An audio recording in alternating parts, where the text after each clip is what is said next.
भगवत भक्ति के संदर्भ में आप लोग नित्य संतों के मुख से, सद्गुरु के पावन मुखारविंद से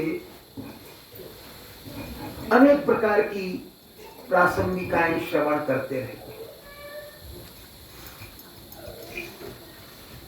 कहते हैं कि दक्षिण में गोदावरी नदी बहती है, उसके निकट कनकावती नाम की एक छोटी सी नगरी थी।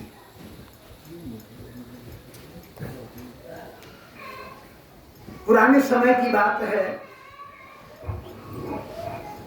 जो जो समय बदलता है, प्रकृति परिवर्तन में आती है, अनेक नगरियां लुप्त हो जाती हैं और नई नगरियां कालक्रम से बस भी जाती हैं। कनकावती नगरी में एक भगवत भक्त रहता था, जाति से चर्मकार था और अपनी जाति का ही जातिगत कार्य किया करता था। जूतियां बनाया करता था और जूतियां बेच लिया करता था। घर में एक पुत्र था, एक पत्नी थी, कुल 3 प्राणी थे। बस इतना भर बनाता जिससे तीनों का पेट पल जाए। जो पैसे बचते उससे या तो भगवत भक्तों की सेवा कर देता, फिर और बच जाते तो दीन दुखी की सेवा में लगा देता। यही उसका कृत्य था। संग्रह करना उसकी प्रवृत्ति में था ही नहीं। पति पत्नी पुत्र संतुष्ट थे, लेकिन उसकी विशेषता थी कि जीवन में भगवत भक्ति पूर्व जन्मों के सत्कृत्यों से आई हुई थी। जूतियां बनाते समय भगवान के नाम का गुणानुवाद गाया करता। भगवान का नाम उसकी जीवा पर रहता था। भगवान के नाम का कीर्तन मुख से भी करता। अड़ोस पड़ोस में कहीं कीर्तन होता तो उसमें बिना बुलाए जाता, भाग कर जाता, 100 काम त्याग कर जाता। एक बार किसी कीर्तन में सुन लिया था, हरि में जैसो तैसो तेरो। मन में भी बैठ गया, जीवा पर भी बैठ गया। अब जीवा से जब समय मिलता तो यही कहता, हरि में जैसो तैसो तेरो। गुरबानी में भी एक पंक्ति आती है, जे हम वो पूत को पूत तो बहुर पिता को लाल। हम पुत्र हैं तो आपके, कुपुत्र हैं तो आपके, लज्जित तो पिता को होना पड़ेगा ना। इसलिए प्रभु हमारे जीवन में कुछ ऐसा करो जिससे हमारे जीवन की दुर्बलताएं समाप्त हो जाएं, हम इस अधिकार को प्राप्त कर जाएं कि आपके चरणों के संचलित बन जाएं।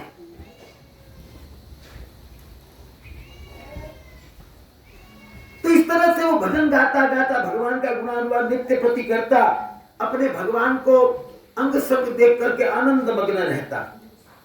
एक बार बड़ी सुंदर घटना घटी। एक चोर ने कहीं चोरी की।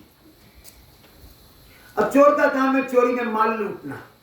चोरी के माल में उसके हाथ में कहीं शालिग्राम जी की मूर्ति भी आ गई। शालिग्राम जी आपको पता है पाषाण खंड के रूप में होते हैं। नेपाल और बिहार का जो सीमावर्ती क्षेत्र है, वहां गंडकी नदी बहती है, वहीं शालिग्राम प्राप्त होते हैं। और कीट के द्वारा उन पर सुंदर चक्र बनाए जाते हैं जो सुदर्शन चक्र की आकृति के होते हैं। और उस प्रस्तर के अंदर सोने की आभा भी होती है और स्वर्ण भी उसमें सम्मिलित माना जाता है। तो चोर को सरोकार क्या भगवान से, उसको तो माल से लेना देना था। माल उसने बटोर लिया। उसने कहा ये पत्थर तो बड़ा सुंदर है, मेरी जूतियां टूट गई हैं, क्यों ना मैं रामदास चर्मकार के घर जाऊं, उसको पत्थर दे देता हूं कि तेरा औजार घिसने के काम आएगा। तू इस पर औजार घिस लेना और मुझे बदले में मेरे नाप की जूती दे दे। जब वो चोर गया तो रामदास भगवत भक्ति में तल्लीन थे, भगवान का गुणानुवाद कर रहे थे।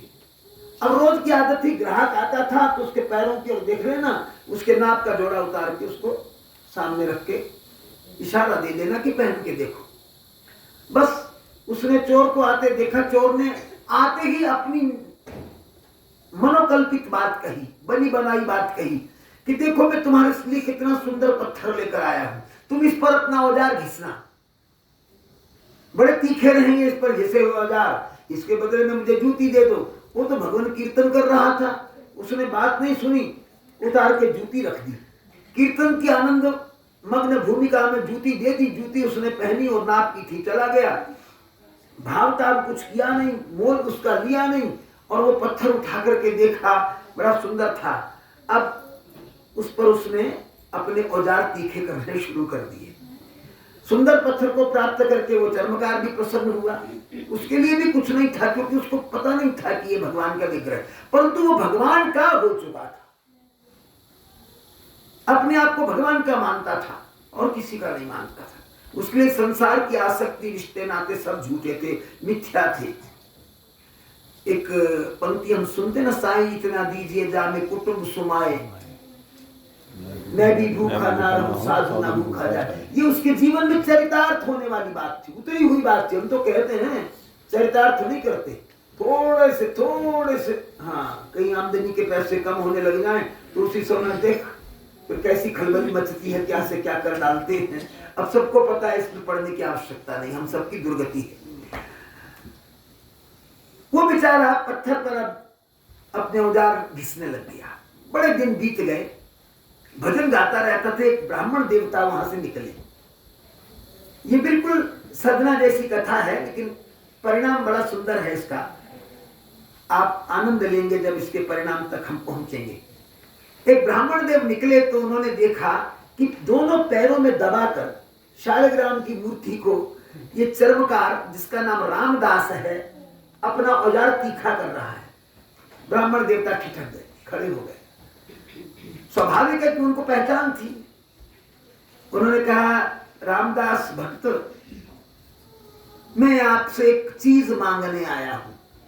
उन्होंने कहा, पंडित जी आइए, बैठिए, विराजिए, आपको क्या चाहिए, मैं आपकी क्या सेवा कर सकता हूं। बोले, देखो ये जो पत्थर है ना, तुम्हारी दुकान पे पड़ा, जब मैं गुजरता हूं मुझे आकृष्ट करता है, लुभाता है मुझे, और मेरे मन में ये आया कि मैं तुमसे पत्थर मांग लूं। आज मैंने तुमसे मांगा है, इनकार मत करना। ये नहीं बताया कि ये भगवान की मूर्ति है। पंडित के मन में थोड़ा द्वेष था। ये नहीं बताया कि भगवान की मूर्ति है, कहा कि पत्थर मुझे दे दो। अब रामदास चर्मकार ने क्या कहा, पंडित जी आप आए हो, आपने मांगा है, वैसे जब से मैं काम कर रहा हूं तब से ऐसा सुंदर पत्थर मैंने नहीं देखा। इतना मखमली, इतना सुंदर काले रंग का, श्याम वर्ण का ये पत्थर मेरे बहुत काम आता है। पर चलो, आपने मांगा है, अगर आपको ना मिला तो आपको पीड़ा होगी, दुख लगेगा, तो मेरे कारण आप दुखी हो, मुझे अच्छा नहीं लगेगा। ठीक है, आप पत्थर ले जाइए। ये कह करके उसने पंडित जी को पत्थर दे दिया। पंडित जी ले गए। अब देखो पंडित जी क्या थे, वो भोगासक्त विषयों में रमण करने वाले जीव थे। उन्होंने घर जाकर के स्नान किया, सुंदर आसन पर पधरा दिया और षोडशोपचार पूजन किया, सुंदर सुंदर पदार्थ चढ़ाए, नैवेद्य चढ़ाया। अब भगवान से याचना किया करते थे कि मेरा ये काम बन जाए, मेरा वो काम बन जाए, मेरा घर-बार सुंदर हो जाए, मेरी पुत्री का विवाह अमीर घर में हो जाए, मेरे पुत्रों के विवाह सुंदर सुंदर ऐश्वर्यवती लड़कियों से हो जाए, इत्यादि इत्यादि। यही उनकी मांग होती थी। सारा दिन भगवान से यही मांगते थे, भगवत भक्ति कम मांगते थे। भोगा शक्ति उनके जीवन में बनी हुई थी। अब कुछ दिन की पूजा हुई तो भगवान को आनंद नहीं आया। भगवान ने पंडित जी को स्वप्न में कहा, पंडित जी आप अच्छी भक्ति कर लेते, आप अच्छी पूजा कर लेते, मंत्रोच्चारण आपका बड़ा सुंदर है, आप विद्वान भी हो, पर सच बताऊं आपकी भक्ति से मुझे आनंद नहीं आता, आपकी भक्ति से मुझे मजा नहीं आता। तो आप एक काम करो ना, मुझे उसी चर्मकार के पास जाके सौंप दो, मैं बहुत आनंद में हूं वहां, आप मेरी चिंता ना करना। पंडित जी जगह ब्रह्म मुहूर्त में डर गए। डरने के बाद उन्होंने अपना नित्य कर्म किया, नित्य कर्म करके आए रामदास चर्मकार के घर में। कहने लगे, तुम धन्य हो, तुम्हारा परिवार धन्य है, कुल धन्य है, तुम्हारे माता पिता धन्य है, तुम्हारी भक्ति धन्य है। भगवान ने मुझे आदेश दिया कि मैं तुम्हें तुम्हारे पास छोड़ दूं। चर्मकार हैरान हो गया कि कौन से भगवान, कैसे भगवान। बोले, जो पत्थर में तुमसे ले गया था ना, मैंने लोभवश तुम्हें बतलाया नहीं था, वो पत्थर नहीं, वो तो साक्षात शालिग्राम भगवान है। मैंने तुमसे झूठ बोला, तुमको पता नहीं लगने दिया, लेकिन मेरे यहाँ आकर भगवान प्रसन्न नहीं हुए। उन्होंने मुझे आदेश दिया कि मैं तुम्हें सौंप दूं, भाई तुम उस पर घिसो। भगवान इसी में आनंदित हैं। अब चर्मकार ने विचार किया, मेरे लिए भगवान आ गए, मैं कितना मूढ़ हूं, अज्ञानी हूं, मूर्ख हूं। मैं भगवान को प्राप्त करके भी इन पर औजार घिसता रहा, पैरों में दबाकर इनको। पर मेरी इस अज्ञानता, मूढ़ता और जाति वर्ण का विचार किए बिना, अज्ञानता का विचार किए बिना भगवान मेरे पास आ गए, तो मैं भगवान का क्या, किस इन शब्दों में धन्यवाद करूं। उधर जो ब्राह्मण था वो क्योंकि आसक्ति दोष उससे ग्रसा हुआ था, तो उसको छोड़ दिया भगवान ने। हाँ, जाति पाति धर्म बढ़ाई, ये सब भगवान को प्रिय नहीं। रामचरितमानस में ऐसी व्याख्याएं खूब मिलती हैं। जाति पाति पूछे नहीं कोई, हरि को भजे सो हरि का कोई। भगवान तो हृदय का प्रेम देखते हैं। अब उसने क्या किया, बेचारे ने एक लकड़ी का छोटा सा सिंहासन बनाया, उस पर पधरा दिया भगवान को, और जैसे तैसे उनकी मोटी झोटी पूजा करता और उनके सामने बैठकर सारा दिन भगवान का गुणानुवाद गाता रहता। कभी सन्नाटे में आ जाता, कभी गुमसुम हो जाता, कभी ऊंची ऊंची आवाज करके नाम लेता, कभी आंसू बरसाने लग जाता, कभी आनंद मग्न होकर उछलने लग जाता। सारा दिन उसका भगवान के साथ ये प्रेम भरा व्यवहार चलता रहता। उसको पता लग गया कि साक्षात भगवान मेरे घर आए और सचमुच मैंने उनका आदर नहीं किया। अब तो ब्राह्मण को छोड़कर भी आ गए, ये सब दुनियादारी मेरे किस काम की, मैं इससे क्या करूंगा जब भगवान ही आ गए। इतना भी बड़ा विश्वास उसके मन में आ गया। अब वो भगवान से कहने लगा, प्रभु आप कितने करुणामय हैं, कितने दयालु हैं, आप मेरे घर में आ गए हैं। मुझ अकिंचन के किसी दोष का विचार आपने नहीं किया, मेरी शुद्धि का भी विचार आपने नहीं किया। मैं चमड़े को छूता हूं, चमड़े का काम करता हूं, उसका भी विचार आपने नहीं किया। किसी प्रकार का भी विचार ना करके न जाने मेरा कौन सा दुर्गुण आपको भा गया। पर मेरी एक प्रार्थना है प्रभु, अब इस रूप में आप आए हो, मुझे वो रूप भी दिखा दो जिसके लिए योगी जन तपस्या करते हैं, मुनि जन साधन करते हैं, बड़े बड़े ऋषि मुनि जिस रूप में आपको ध्याते हैं, बुलाते हैं, मुझे उस रूप में भी दर्शन दे के अपनी रूप माधुरी से मुझे कृत्य कर दो। अब भगवान है, अपने भक्त की बात तो टाल नहीं सकते थे। बस ये प्रार्थना 1-2 दिन चली तो भगवान ने क्या किया, एक ब्राह्मण का वेश बनाया और उसके यहाँ आ गए। जब भगवान ने ब्राह्मण का वेश बनाकर उसके द्वार में प्रवेश किया तो उसने तेजोमय ब्राह्मण को देखा, दूर से दंडवत प्रणाम करने लगे, बड़ा रोया, रोकर कहने लगे, हे ब्रह्म देवता, मैं आपका कैसे सत्कार करूं, दीनहीन हूं, जाति विहीन हूं, मुझ में कोई सद्गुण नहीं है, दुर्गुण ही दुर्गुण है, पाप भरे हुए हैं मुझ में, मैं जन्म पाकर जन्म को सार्थक नहीं कर सका। पता नहीं किस अवगुण को देखकर ब्राह्मण का त्याग करके ये भगवान मेरे घर आ गए, परंतु मुझे अभी तक भगवान ने अपनी रूप माधुरी से तृप्त नहीं किया। तो जो सुन रहे थे वो साक्षात भगवान थे ब्राह्मण के रूप में। उन्होंने टटोलने के भाव से या परीक्षा के भाव से या जो पुकारने की वेदना है ना, वो अपने और चरम बिंदु तक पहुंच जाए, इसके लिए कहा, अरे चर्मकार रामदास, तू कैसी बातें कर रहा है, जन्म जन्म मुनि जतन कराही, अनंत राम कहीं आवत नाही। अरे मुनियों के यत्न को देखो, जन्म लग जाते हैं तो भी भगवान मुश्किल से ही मिलते हैं, भगवान आसानी से नहीं मिलते। वो रोने लगा, ये ब्रह्मदेव आप तो कृपा कर सकते, आप आशीर्वाद दीजिए। जब वहां से भगवान मेरे यहाँ आए हैं तो निश्चित ही एक दिन मुझे दर्शन देने आएंगे, ये मेरा अकाट्य विश्वास है। उसने कहा, बस विश्वास का जब तारतम्य पूर्ण हुआ, उसी समय वो ब्राह्मण जो खड़े थे वो तो साक्षात नारायण थे, चतुर्भुज रूप में दर्शन देने के लिए तैयार हो गए। भगवान की आकृति बदली, ब्राह्मण से चतुर्भुज बने, चारों ओर प्रकाश फैल गया, बाँछें खिल गई।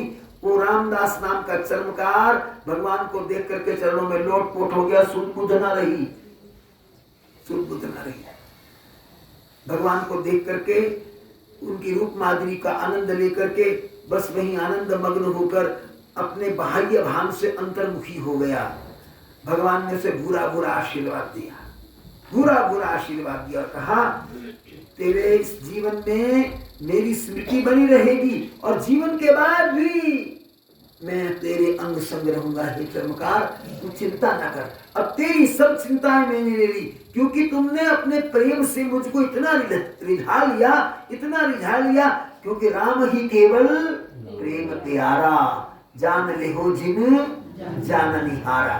तो हम प्रेम कर सके। अच्छा, प्रेम कहाँ करना है? हम कई बार ये समझते हैं कि अब इस कथा से भी ऐसा बोध किसी को हो जाएगा, मुझे पता नहीं, कि बस महाराज जी के सामने बैठ जाएं, अपना प्रेम अभिव्यक्त करें।